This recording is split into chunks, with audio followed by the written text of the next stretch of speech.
A local event is shining a light on an issue organizers say often goes unnoticed. The Break the Silence fundraiser in Janesville brought together advocates, law enforcement, and community members to raise awareness about human trafficking.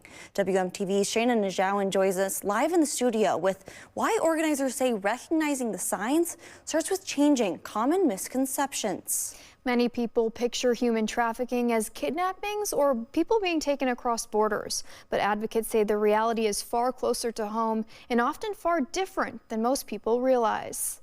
I think people are aware that it's happening, but it's hard to comprehend that it's maybe happening closer than they think it is. As a Janesville police officer and school resource officer, Carmen Roche says changing how people think about trafficking is key to recognizing it when it happens. That was the focus of Saturday night's Break the Silence fundraiser. I would say one of the main misconceptions is that people believe human trafficking is movement. Human trafficking is not just movement, it comes in all shapes. I think the biggest misconception is the Hollywood version, right? People are getting kidnapped off the street and shipped to another country. Project 1649 Executive Director Tammy DeGarmo, whose organization serves homeless and unaccompanied youth, says those assumptions can keep people from recognizing trafficking when it's happening in their own communities. Absolutely, there are young people that are being trafficked across state lines and disappearing. But so much of what is really going on may be family members trafficking a young person. It may be survival sex. At YWCA Rock County, Gina Izunza says sex trafficking is only part of the picture. She says labor trafficking can also happen in Wisconsin,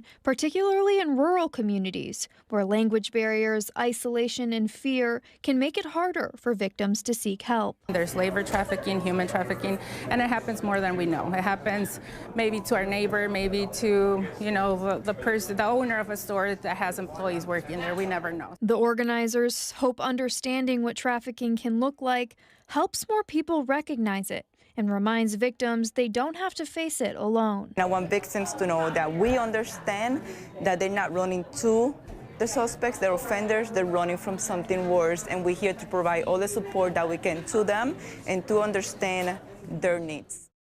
And organizers say traffickers are increasingly using social media to target vulnerable young people, making online safety conversations more important than ever. If you or someone you know needs help, you are encouraged to contact the National Human Trafficking Hotline listed on your screen. Live in the studio, Shayna Najawan, WMTV 15 News.